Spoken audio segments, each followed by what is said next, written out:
Welcome, deep divers. Today, we're really diving into Jordan Tarver's book, You Deserve This Shit. Our mission here is pretty straightforward. We want to pull out the absolute key insights, the best bits of knowledge from this material. Basically, give you a shortcut to understanding this really powerful approach to, well, personal growth and getting things done. Exactly. And just to set the scene a bit, it's really important to get that this isn't about cleaning your house or organizing your desk. Tarver's main idea is getting your shit together, or GYST. But he means it as, like, mental decluttering. Think about organizing your time, your energy, your money, and then actually using those resources consciously. Not just on the stuff you have to do, but also on those things you really want to do, those sort of bonus level goals. It's about clearing out the mental clutter, right? Right. Letting go of obligations, anxieties, making space for what actually matters. And the best part, he really emphasizes that this is all on you. It's totally within your control. You're in charge of your thoughts, your priorities. Right, that sense of control feels foundational.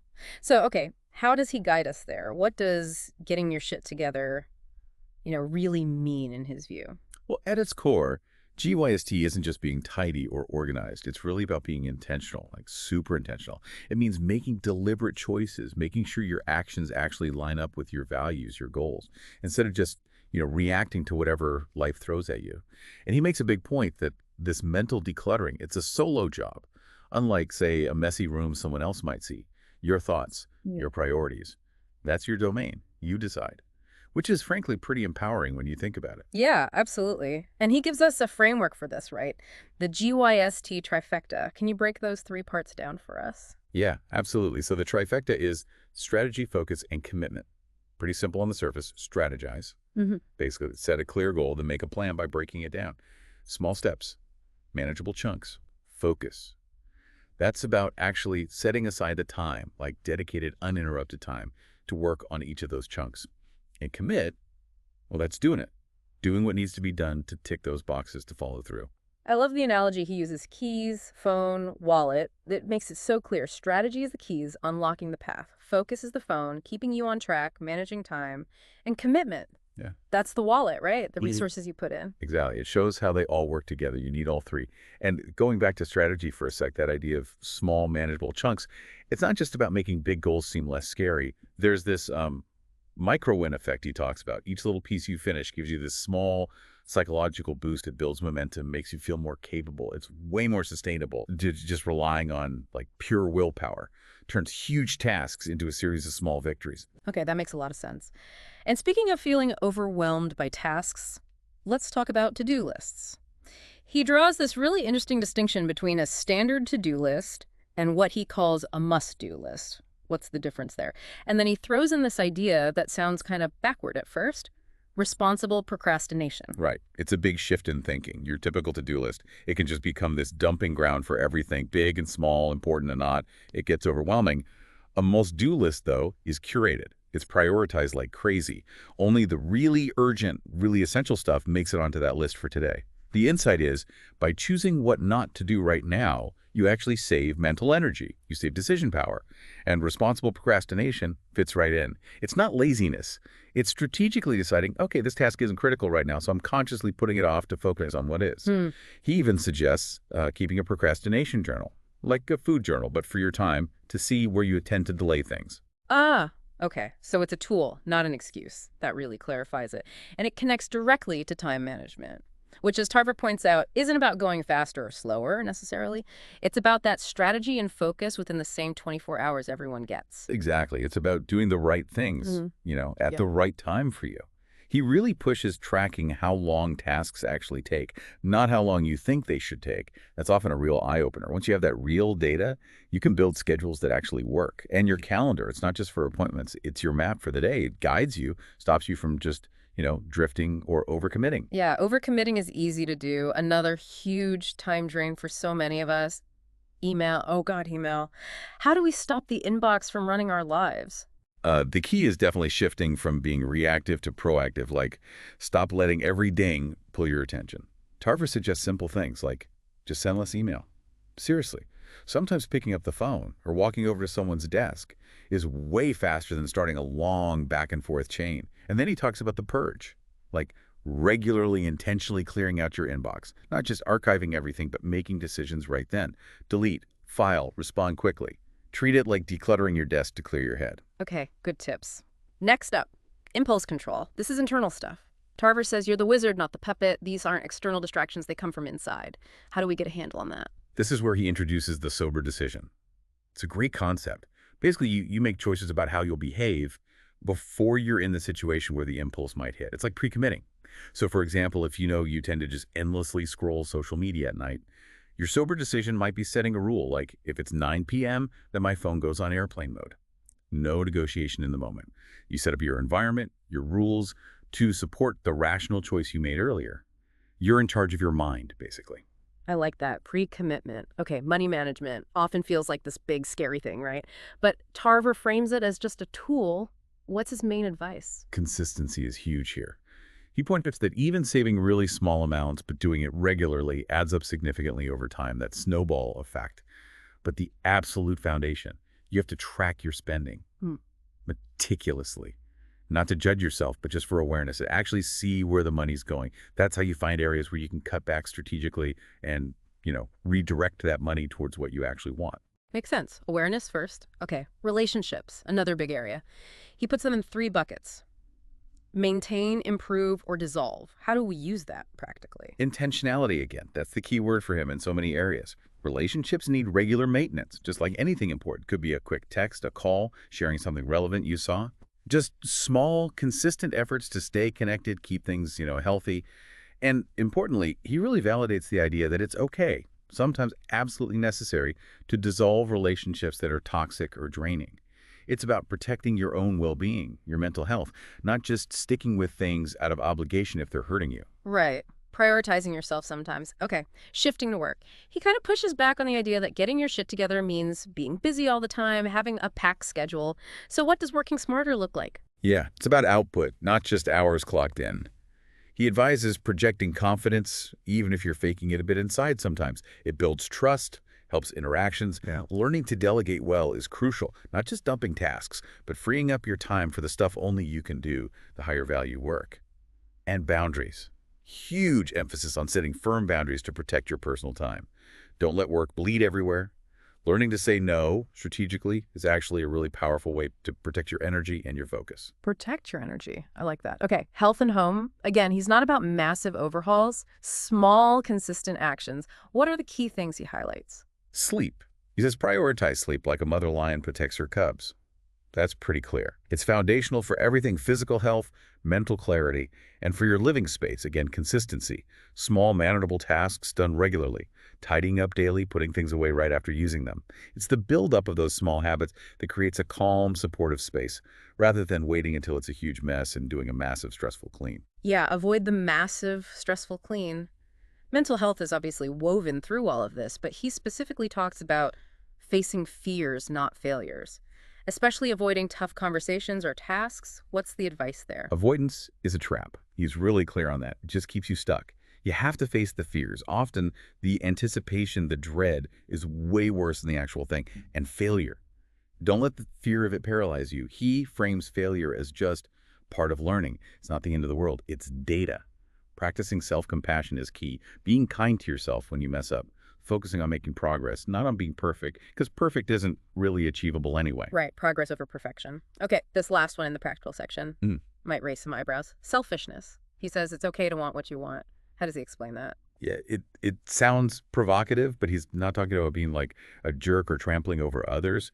He clarifies that prioritizing your own well-being, your own happiness, that's not actually selfish in a bad way. It's necessary.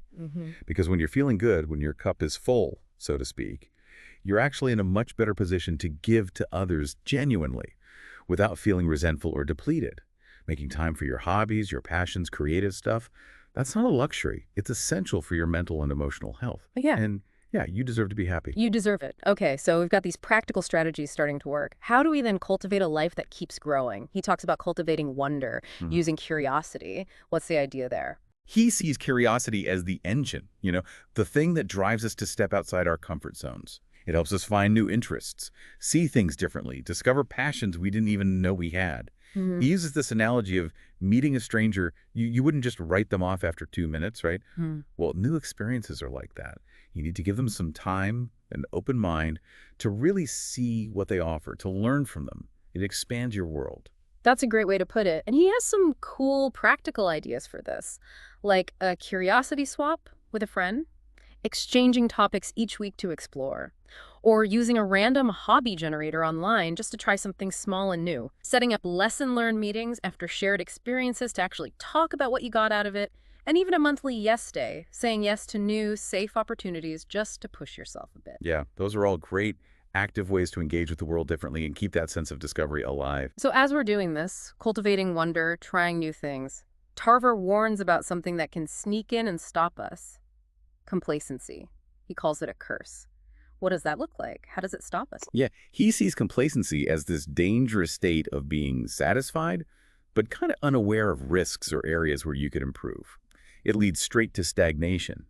Some signs might be feeling unmotivated consistently, losing interest in trying new things, always choosing the comfortable option over the challenging one, maybe avoiding new relationships or running away from tasks that feel like work even if they're good for you. He shares his own story, which is powerful.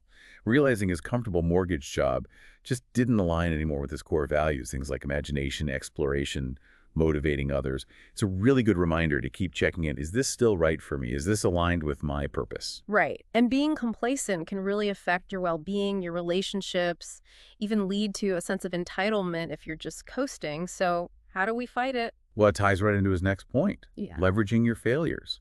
Seeing them not as dead ends, but as launch pads. It's about reframing setbacks, seeing them as chances to learn, not reasons to give up. That reframing is so key. He has this growth hacking failure system. Three principles. Can you walk us through those? Sure, it's all about resilience, really. First, approach failure differently. Actively look for the lesson, the positive takeaway, the insight hidden inside it. Second, don't let it get personal. Separate the outcome of the event from your own self-worth. A failed project doesn't mean you are a failure. And third, use it purely as a tool, like data. Learn from it specifically to improve next time, to avoid making the same mistake again. So practically, after something doesn't go well, instead of just feeling bad, ask, okay, what's one concrete thing I learned here? And then commit to changing that one thing. Okay, concrete actions. And he offers more tips too, right? Like the learning opportunity jar. Writing down setbacks and then actually researching a skill related to it. We're doing a pre-mortem, imagining a project fail before you start to figure out potential pitfalls. Getting feedback from friends, family, using that change one thing approach you mentioned. Yeah, and he also suggests thinking of it like hypothesis testing. Keep a journal of your personal experiments. Outcomes are just data points, not judgments. Or have a positive spin buddy, someone you call to help you find the upside when you're feeling down about a setback. And I really like the failure resume idea. Actually documenting your mistakes, what you learned, and how you applied it turns failures into proof of growth. Wow, that's powerful. Okay, so with this growth mindset, handling failure, Yeah. how do we actively design this purposeful life? Tarver says it starts with the morning routine, setting the tone. He mentions his own journey from hating mornings to embracing them. Right.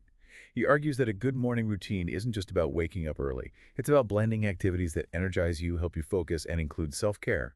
Even tiny rituals, like really mindfully making your coffee, can set a positive, purposeful tone. His own routine is quite structured. Work out, tidy the bedroom, meditate, journal, make coffee, then free write. But the key is finding what works for you and being consistent. And he gives some fun starting points, like a 5-minute dance party to a great song, quick mood boost, or planning your breakfast for the week, less decision fatigue in the morning. Making coffee mindfully, like you said. Creating a personal morning mantra.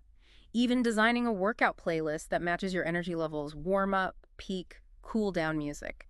Little things that make it enjoyable. And right alongside that routine, he stresses setting clear boundaries, especially with people you live with, and being ruthless about phone notifications. He points out how constant pings just wreck your focus and actually increase stress and anxiety. Setting those boundaries helps create a mental separation between personal time and work time, leading to better focus and, honestly, more peace. Peace sounds good. But none of this works without consistency. You mentioned that. It takes effort at first, right? Why is sticking with it so vital? Oh, it's huge. The cumulative effect is massive. Small, consistent actions build up over time, impacting your productivity, your energy, your overall well-being in a big way. Consistent routines reduce that daily decision fatigue we talked about, frees up brain space. They can also help sync you with your body's natural rhythms, improving sleep and energy. And they provide this underlying structure, this stability that makes you more resilient when things get chaotic. It's a foundation. Okay, foundation built. Now let's talk mindset again. Tarver makes this really compelling point about harnessing optimism. He suggests our thoughts actually shape our reality. How does that work? Well, the idea is that consciously shifting your mindset can influence what happens to you. Positive thinking isn't just wishful thinking, it genuinely boosts motivation. If you believe you can succeed, you're more likely to take the actions needed to succeed. Makes sense, right? And emotions are contagious. Your positive outlook can actually lift the people around you, creating a better environment overall. So, how do we practice this? He mentions morning affirmations. Yes, simple, powerful statements about what you intend for the day or who you want to be. Also, keeping a gratitude journal, actively noting things you're thankful for. And circling back again, constantly reframing failures as lessons, not defeats. That's a core practice. He also talks about surrounding yourself with uplifting influences, consciously limiting time with people who drain you, the ones you feel exhausted or doubtful around after talking to them, and actively working on negative self-talk, catching yourself being critical and replacing it with something more compassionate. And a big one, letting go of perfectionism. Trying to be perfect just sets you up for disappointment and fuels negativity. Embrace that growth mindset instead. Embrace growth. Okay, another pillar she talks about is community. Building supportive, valuable relationships, not just collecting contacts, but real connections. How do we do that? Authenticity is key.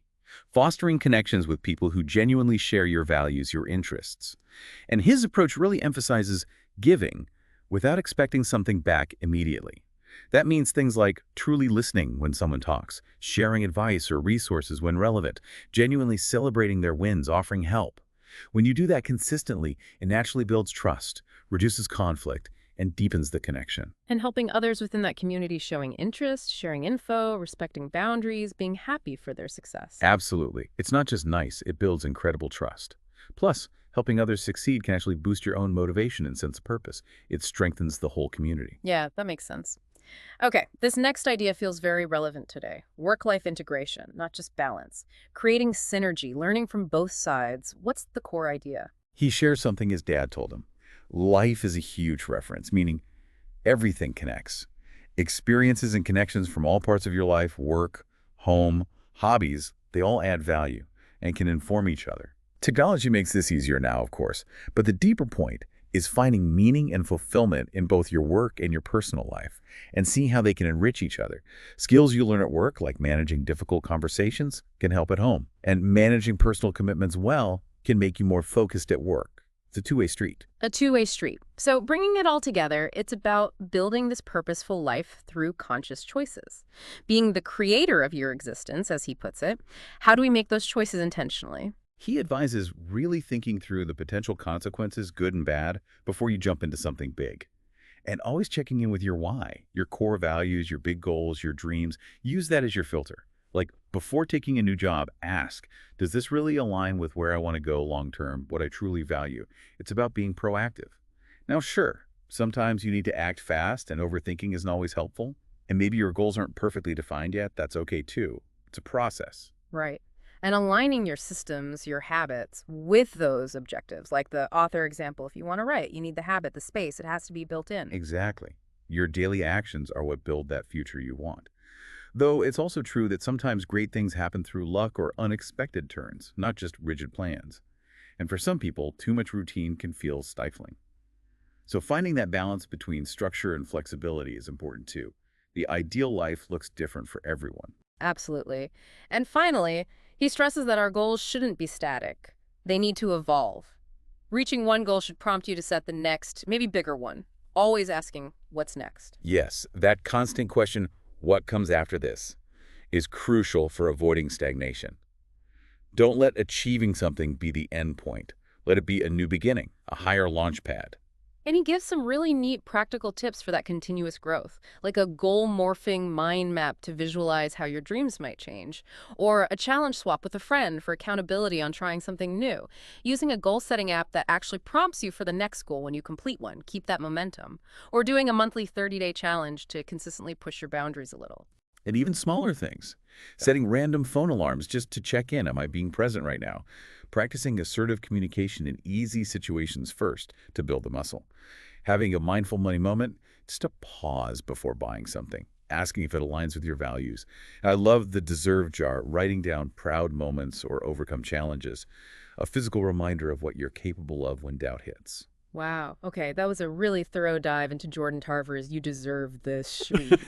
The message feels really clear, doesn't it? It's about unlocking what you're capable of, reaching that potential, and really building a life that feels meaningful. Absolutely. The core ideas really boil down to embrace the challenges, really cultivate that self-awareness, build genuine confidence in yourself, and live intentionally day by day. You are, as he says, the wizard. So if you deserve this shit, means taking that active control, making those conscious choices. Maybe the biggest gift isn't just wanting what you want, but always asking what comes next and then actually building the systems to make that happen. So the question for you listening is, what will you do starting today to build the life you truly deserve?